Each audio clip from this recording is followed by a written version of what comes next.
Hello students, so you are most welcome in today's video. दोस्तों, आप सबका स्वागत है आज की वीडियो में। आज का जो चैप्टर है स्टूडेंट्स, हम क्लास 12th की साइकोलॉजी चैप्टर नंबर 1 हम यहाँ स्टार्ट करेंगे स्टूडेंट्स। और जैसा कि आप सभी जानते हैं, हमारे चैनल पे हिंदी मीडियम के साइकोलॉजी के नोट्स अवेलेबल हैं। साथ ही साथ जो है इंग्लिश मीडियम की कंप्लीट साइकोलॉजी मैंने पढ़ाई है ऑलमोस्ट। तो हिंदी मीडियम के साइकोलॉजी के स्टूडेंट्स के लिए यह वीडियो बन रही है। आप सबकी रिक्वेस्ट थी, डिमांड थी, तो इसी वजह से क्लास 12th की साइकोलॉजी अब आप हमारे इस चैनल के माध्यम से कंप्लीट साइकोलॉजी आपको पढ़ाई जाएगी। अगर आप क्लास 12th में हैं और साइकोलॉजी सब्जेक्ट की स्टडी कर रहे हैं तो डेफिनेटली यह वीडियो आपकी हेल्प करेगी। और आप हिंदी मीडियम के साइकोलॉजी अगर स्टूडेंट्स हैं तो डेफिनेटली यह वीडियो आपको हेल्प करेगी। साथ ही साथ अगर आप किसी गवर्नमेंट एग्जाम के लिए प्रिपेयर कर रहे हैं और साइकोलॉजी आपका सब्जेक्ट है, क्लास 12th की साइकोलॉजी अगर आपके सब्जेक्ट या सिलेबस में है तभी आप सभी को हेल्प करेगी, राइट। जैसे बाल विकास बेसिकली जो होता है उसके अंदर साइकोलॉजी आपका जो सब्जेक्ट है उसके सिलेबस में होता है, तो डेफिनेटली आपकी हेल्प होगी इस वीडियो के माध्यम से। बेसिकली यहाँ पर हम लोग चैप्टर नंबर 1 मनोवैज्ञानिक गुणों में विभिन्नताएं को अच्छे से पढ़ेंगे। और इस चैप्टर नंबर 1 क्लास 12th के साइकोलॉजी के माध्यम से इस चैप्टर कंप्लीट करने के बाद हमें देखो किन किन चीज़ों के बारे में हमें बहुत अच्छे से पता लग जाएगा। तो वह है आपका पहला, जिनमें से लोग एक दूसरे से भिन्न होते हैं और उन मनोवैज्ञानिक गुणों को समझ सकेंगे। चैप्टर के बाद आप ये समझ पाएंगे कि एक दूसरे में विभिन्नताएं कैसी हैं और उनके मनोवैज्ञानिक गुणों को आप अच्छे से समझ पाएंगे। दूसरा आपका बिंदु है मनोवैज्ञानिक गुणों के मूल्यांकन के लिए उपयुक्त विभिन्न विधियों को सीख सकेंगे। ठीक है, मतलब मनोवैज्ञानिक गुणों का अगर मूल्यांकन आपको करना है, उसकी समझ आपको रखनी है, तो उसकी जो अलग अलग विधियां हैं उस विधियों को आप समझ पाएंगे। पॉइंट नंबर 3 में आपका आता है व्याख्या कर लेंगे कि बुद्धिमत्तापूर्ण व्यवहार किसे कहते हैं। ठीक है, आप समझ ये पाएंगे कि बुद्धिमत्तापूर्ण जो है व्यवहार कैसे किया जाता है, उस बिंदु पे हम यहाँ पर फोकस करेंगे चैप्टर के अंदर। आपका चौथा पॉइंट है मानसिक रूप से चुनौतीग्रस्त तथा प्रतिभाशाली व्यक्ति की पहचान के लिए मनोवैज्ञानिक बुद्धि का मूल्यांकन किस प्रकार करते हैं जान सकेंगे। आपने देखा होगा कई बार ऐसा होता है कि कुछ लोग मानसिक रूप से चुनौतीपूर्ण होते हैं लेकिन उनके अंदर फिर भी प्रतिभा छुपी होती है, राइट। जैसे अगर कोई ब्लाइंड है या कोई डीफ है, डम है ना, गूंगा है, बहरा है, तब भी उसके अंदर विशेष रूप से उनकी कुछ प्रतिभाएं होती हैं जो छुपी होती हैं। तो अगर आप मनोविज्ञान की स्टडी कर रहे हैं, साइकोलॉजी जैसे विषय की स्टडी कर रहे हैं, तो इन प्रतिभाओं को आप भली भांति समझ पाएंगे।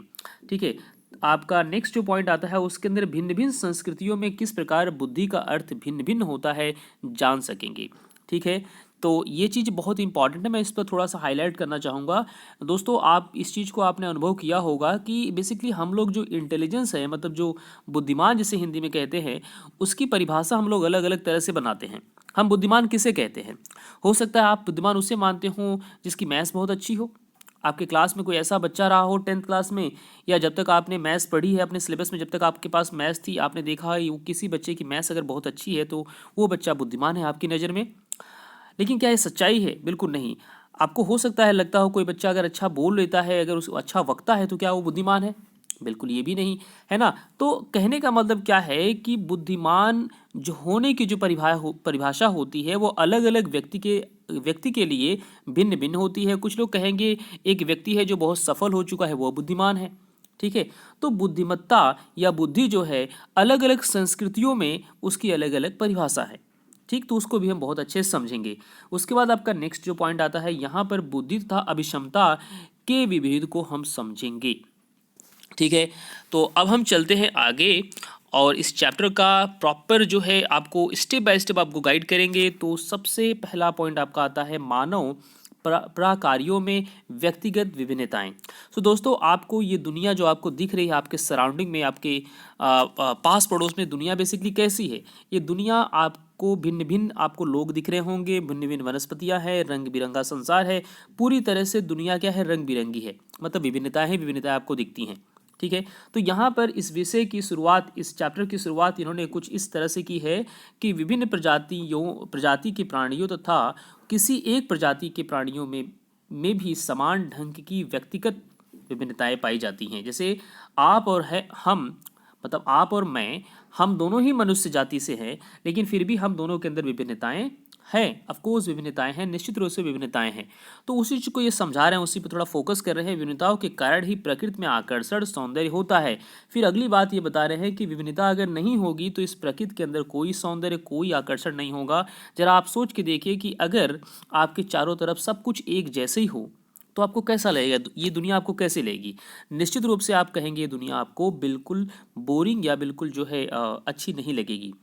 कह रहा है आगे, ये कह रहे हैं कि एक क्षण के लिए अपने चतुर्दिक ऐसे जगत की कल्पना करें जिसमें सभी वस्तुएं एक ही रंग की, लाल या नीली अथवा हरी हो, और दुनिया कैसी लगेगी? तो निश्चित रूप से आपको अच्छी नहीं लगेगी, निश्चित ही वह सुंदर नहीं होगी। पूरी संभावना है कि आपका उत्तर नहीं होगा, न आप ऐसे संसार में रहना ही चाहेंगे। वस्तु की तरह मनुष्य में भी विविधताएं पाई जाती है, और जिस प्रकार आपने देखा वस्तु, ये दुनिया पूरी तरह से विभिन्न है, उसी तरह से मनुष्य के अंदर भी विभिन्नताएं पाई जाती है। जैसे आप और मैं, हमारे पास थोड़ा उसमें है ना, कुछ लंबे हैं, कुछ मोटे हैं, कुछ पतले हैं, कुछ बलवान हैं, कुछ बुद्धिमान हैं, कुछ काले हैं, कुछ गोरे हैं, है ना, कुछ तेज है, कुछ स्लो हैं। पर तो कहने का मतलब क्या है, आपको विभिन्नताएं ही विभिन्नताएं दिखेंगी, हमें कभी भी एक रूपता नहीं दिखती। तो इस विभिन्नता के अंतर्गत हम दो चीज़ों पे बहुत ज़्यादा फोकस करेंगे जिसे आपको समझना बहुत ज़रूरी है। पहला आता है व्यक्तिगत विभिन्नता।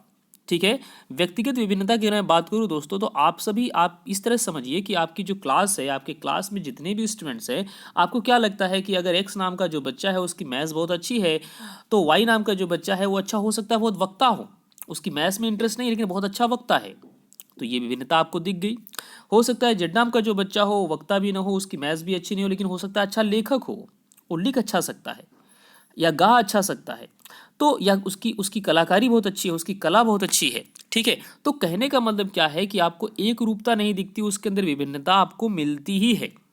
मैं आपकी क्लास की बात कर रहा हूँ, आपके घर के, आपके परिवार के, आपके पास पड़ोस, आपके यार दोस्त, आपके जो हमराही या हम साथी हैं जो आपके समान एज के हैं, उसके अंदर भी आपको विभिन्नता दिखेंगी। जिस तरह से आप क्रिकेट टीम में जाते हैं और आपको क्रिकेट टीम में एक जैसे प्लेयर आपको नहीं दिखते, और हमें मल्टी वेरिएंट प्लेयर की ज़रूरत होती है। किसी की बैटिंग अच्छी होती है, किसी की बॉलिंग अच्छी होती है, किसी की फील्डिंग अच्छी होती है, किसी की विकेट कीपिंग अच्छी होती है।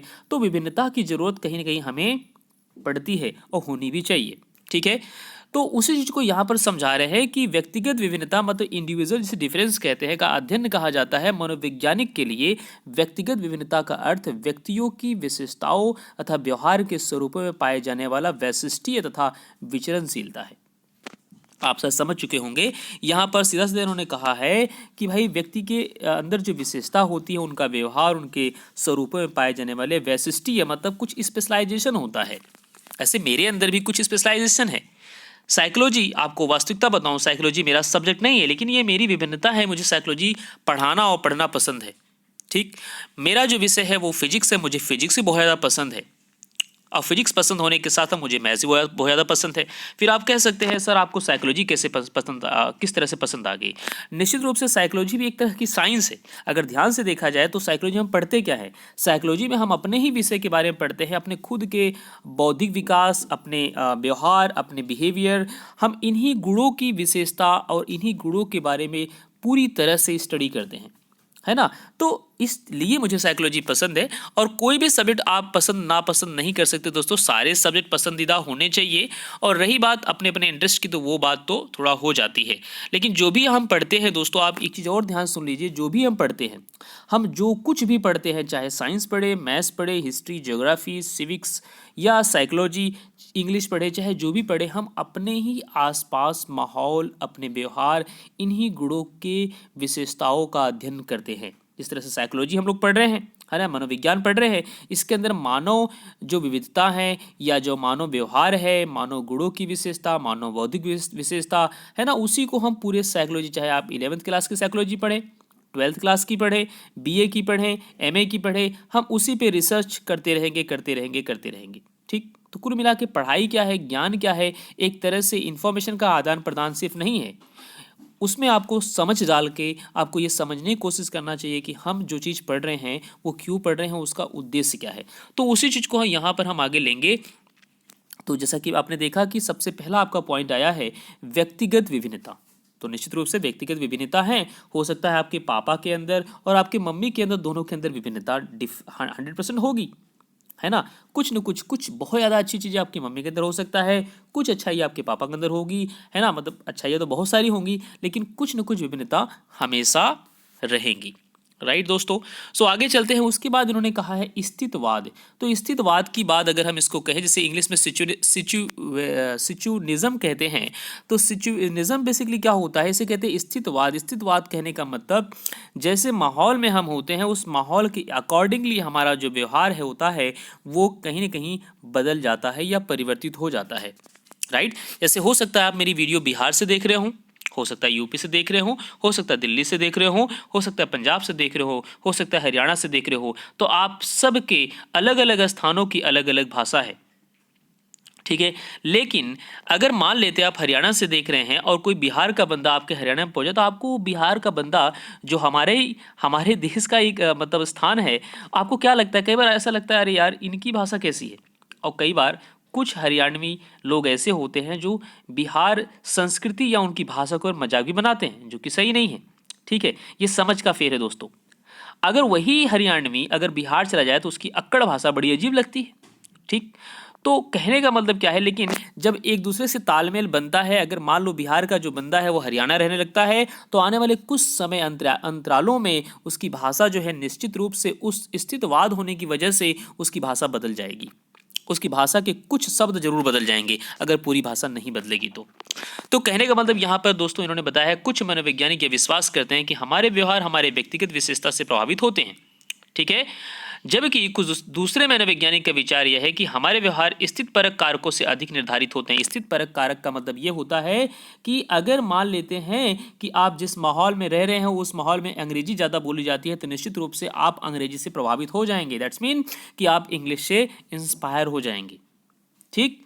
तो इसे हम कहते हैं स्थितवाद, जिसे हम कहेंगे सिचुनिज्म, सॉरी, ठीक है दोस्तों। तो इस तरह से हम आगे चलते हैं और आई होप कि आप समझ गए होंगे। तो यहाँ पर जो है बेसिकली मैं आपको पॉइंट वाइज क्लियर करता चलता हूँ। आपका पूरा चैप्टर इस तरह से मैं कवर करने की कोशिश करूँगा, 1 2 3 4 वीडियो में, जितने मुझे वीडियो बनानी पड़ जाए, लेकिन आपका एक एक चैप्टर में इसी क्रम में कवर करूँगा। बस आपसे मेरी रिक्वेस्ट ये होगी दोस्तों, प्लीज़ इस वीडियो को अपने फ्रेंडों तक जरूर शेयर करना, बिकॉज मेरा ये एफर्ट है इस तनिष्क क्रैश कोर्स चैनल में आप सबको साइकोलॉजी, जियोग्राफी और कुछ ऐसे सब्जेक्ट हैं जिनकी मैं स्टडी कराऊं, और इसके अलावा मैं आपके हर प्रकार की जो भी आपके डाउट्स बने मैं उसको सॉल्व करता रहूं, ठीक है। तो आगे चलते हैं। यहाँ पर कुछ हमें इंपॉर्टेंट बातें और मिलती हैं।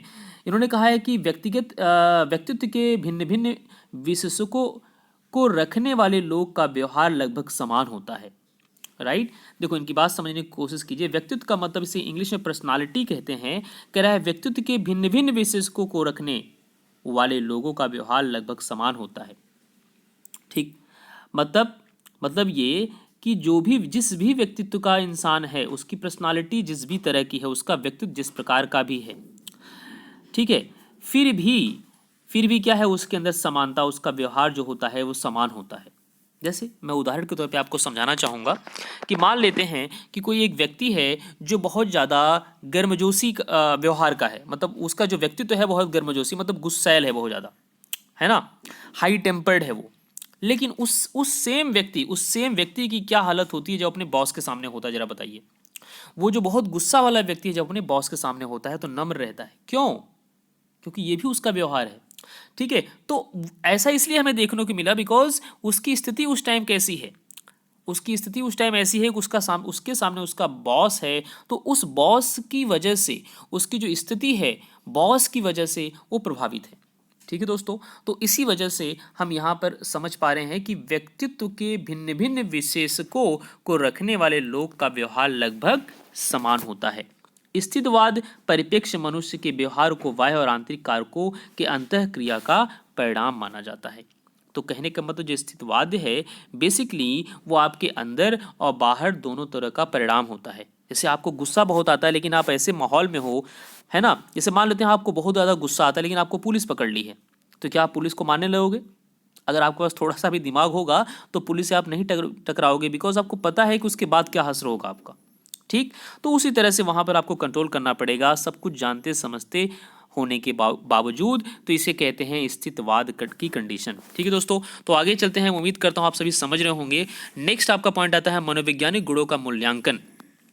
ठीक है, तो मनोवैज्ञानिक गुणों का मूल्यांकन अब हम समझेंगे। इसके अंदर हम जानेंगे, मैं वीडियो को बहुत बड़ी नहीं करूंगा ताकि आप सबको बोर भी न लगे। तो अब हम नेक्स्ट समझेंगे मनोवैज्ञानिक गुणों का मूल्यांकन। और आप सभी को स्टूडेंट्स में एक बात कह दूं कि जब भी आप मेरी वीडियो देखिए, जब भी आप साइकोलॉजी के क्लास 12 की अगर वीडियो आप मेरी देख रहे हैं, ठीक है, जिस भी अवस्था में आप स्टडी कर रहे हैं, चाहे आप किसी कॉम्पिटिटिव एग्जाम के लिए प्रिपेयर कर रहे हैं, चाहे आप क्लास 12 के स्टूडेंट्स हैं, चाहे आप जो है बीएड या जो है अदर किसी एग्ज़ाम की प्रिपरेशन कर रहे हैं जिसके अंदर आपकी साइकोलॉजी रिक्वायर्ड है, पैडागोजी जैसे हो गया आपका बाल विकास के लिए जिसमें आपका सिलेबस होता है, तो आप मेरी वीडियो को अपने बगल में रख के ईयरफोन लगा सकते हैं या बगल में रख के ध्यान से पूरी बात को मेरे सुनते रहिए। तो निश्चित रूप से आपको आपकी आंखें थकेंगी नहीं और आपका दिमाग उस चीज़ को क्या करेगा, इवेल्युएट करता रहेगा, समझता रहेगा, उसको जस्टिफाई करता रहेगा। ठीक है, उस चीज़ की समझ परख आपकी मजबूत होती रहेगी और आपकी पूरी साइकोलॉजी इस तरह से प्रिपेयर होती रहेगी साथ ही साथ। ठीक है, तो ये विधि मैं आप सबके लिए इसलिए कहूँगा, कहीं ना कहीं आपका कॉन्सेंट्रेशन हाई रहेगा, आपकी एकाग्रचित्ता इस टाइम इस तरह से अगर आप करते हैं तो आप ज़्यादा एकाग्रचित रह करके स्टडी कर पाएंगे। ठीक है दोस्तों, सो आगे चलते हैं। यहाँ पर देखते हैं मनोवैज्ञानिक गुणों का मूल्यांकन। ठीक है, अब यहाँ पर हमारे जो मनोवैज्ञानिक जो गुण हैं उसका मूल्यांकन मतलब उसको कैसे इवेलुएट किया जाए।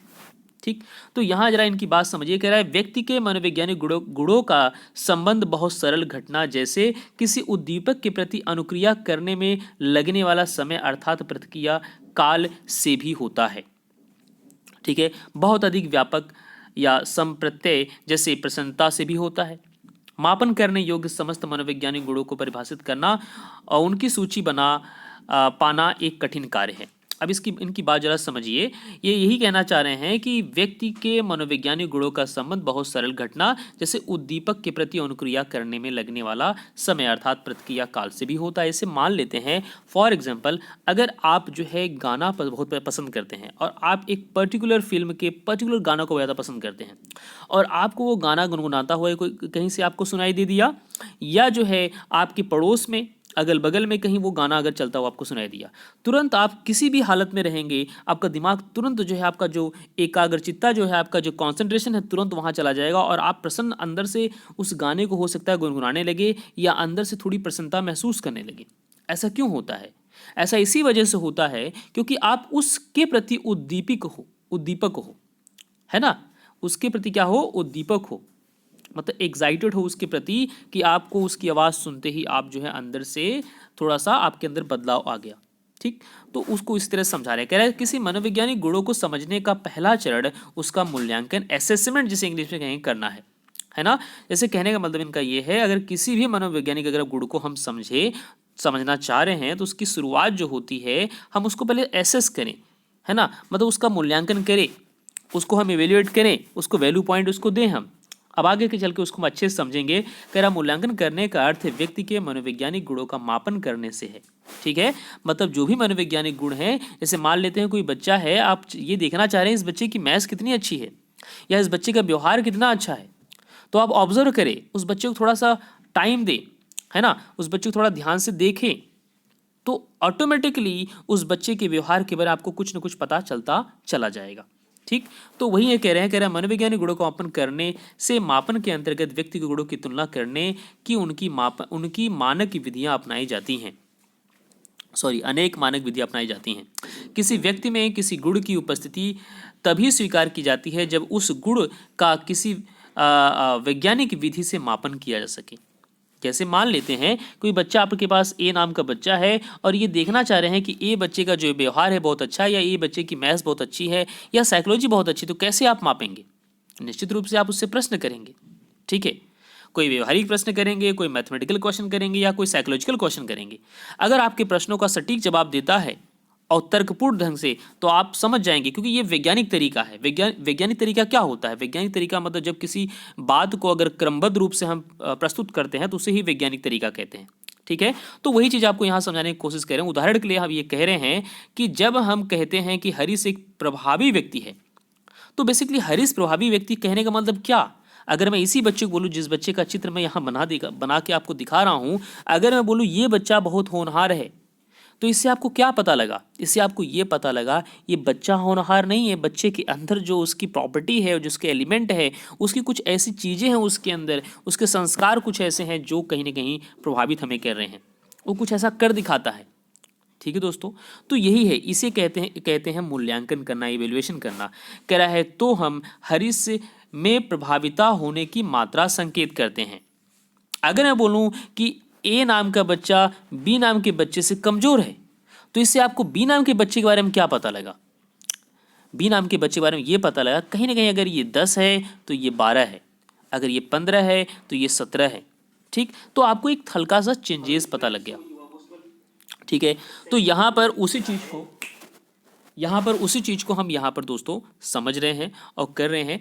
तो आगे हम देखेंगे प्रभावित होने की मात्रा का संकेत करते हैं हरीश के बारे में हमारा यह कथन उनमें प्रभाविता होने के गुण का हमारे द्वारा दिए गए मूल्यांकन का परिणाम होता है बेसिकली। ठीक है, तो इस चीज़ को आप शायद समझ गए होंगे। इसके बाद यहाँ पर आगे आपको दिखा रहे हैं, ये बता रहे हैं कि मूल्यांकन 2 तरह के होते हैं, एक आपका होता है अनौपचारिक, दूसरा होता है औपचारिक। ठीक है, औपचारिक का मतलब होता है फॉर्मल, जिसे इंग्लिश में कहते हैं, अनौपचारिक का मतलब होता है इनफॉर्मल, है ना। तो इस चीज को मैं आपको थोड़ा समझाना चाहूंगा। औपचारिक मूल्यांकन वस्तुनिष्ठ, वस्तुनिष्ठ का मतलब वैकल्पिक, है ना। ऑब्जेक्टिव, उसका उद्देश्य क्या होगा? देखो, औपचारिक जो मूल्यांकन है उसका उद्देश्य क्या होगा? मानकीकृत होगा, व्यवस्थित रूप में किया जाता है। और दूसरी ओर अनौपचारिक जो मूल्यांकन होता है, जिन व्यक्तियों को किया जाना है उनके बदले जाने से तथा मूल्यांकन करने वाले व्यक्ति के बदले जाने से परिवर्तित होता रहता है। अब आप जरा ध्यान से समझने की कोशिश कीजिए। औपचारिक मूल्यांकन का मतलब इन्होंने क्या कहा कि आपका ये जो मूल्यांकन है बिल्कुल क्या है? वस्तुनिष्ठ है, मतलब इसका उद्देश्य होता है। जैसे मान लेते हैं अगर आप किसी बच्चे के मैथ्स का टेस्ट लेना चाह रहे हैं और बस वहाँ पर आपका सिर्फ एक और एक मात्र उद्देश्य है कि उसकी मैथ्स कैसी है, बस आपको इतना देखना है। उस बच्चे ने अच्छे से कपड़े पहने हैं कि नहीं पहने हैं, वो बच्चा नहाता है पर डे कि नहीं नहाता, या उस बच्चे का व्यवहार अच्छा है कि नहीं अच्छा है। वो बच्चा हो सकता है बहुत गाली गलौज करता हो या उसके अंदर बुराइयां बहुत सारी हो। आपको उन सब तमाम बातों पे ध्यान नहीं देना है, आपको सिर्फ और सिर्फ यह ध्यान देना है उस बच्चे की मैथ्स अच्छी है कि नहीं है। ठीक, तो यह एक औपचारिक तरीका है। आपका एक सर्टन उद्देश्य होता है ना। एक वैकल्पिक विधि आपकी, मतलब आपका एक ऑब्जेक्टिव, एक उद्देश्य होता है। उस उद्देश्य को लेकर के आप मानकीकृत तरीके से आप उस चीज को क्या करते हैं? मूल्यांकन में करते हैं। लेकिन दूसरा आपका अनौपचारिक तरीका होता है। अनौपचारिक जो तरीका होता है वो व्यक्ति बदलने से वो बदल जा सकता है ना। तो वो देखो, उस चीज को देखो कैसे समझा रहे हैं। ये कह रहे हैं कि अनौपचारिक जो मूल्यांकन है, जिन व्यक्तियों पर किया जाना है उनके बदल जाने तथा मूल्यांकन करने वाले व्यक्ति के बदल जाने से परिवर्तित होता रहता है। ठीक है, कहने का मतलब ये कि हो सकता है ये बच्चा, ए नाम का बच्चा है, ये अपने घर में अलग तरह से व्यवहार करता है, लेकिन सेम बच्चा जब अपने किसी फ्रेंड या रिलेटिव्स के यहाँ जाता है तो उस बच्चे का व्यवहार बदल जाता है। तो इसका अनौपचारिक तरीका हो गया। तो यहाँ इस बच्चे का मूल्यांकन आप इसे हम कहेंगे अनौपचारिक तरह से करना। जैसे ए नाम का बच्चा अगर मान लेते हैं किसी फ्रेंड या रिलेटिव्स के यहाँ जाता है पहली बार, वहाँ पर कोई एक्स नाम का ऑब्जर्वर है जो उसको मूल्यांकित कर रहा है, वो देखेगा उसका व्यवहार बिल्कुल सही, अच्छा है ना, तो उसको लगेगा नहीं ये तो बच्चा बड़ा अच्छा है यार। लेकिन वही ए नाम का बच्चा जब अपने घर रहता है तो पूरी शरारत, पूरी हुड़दंग करता है।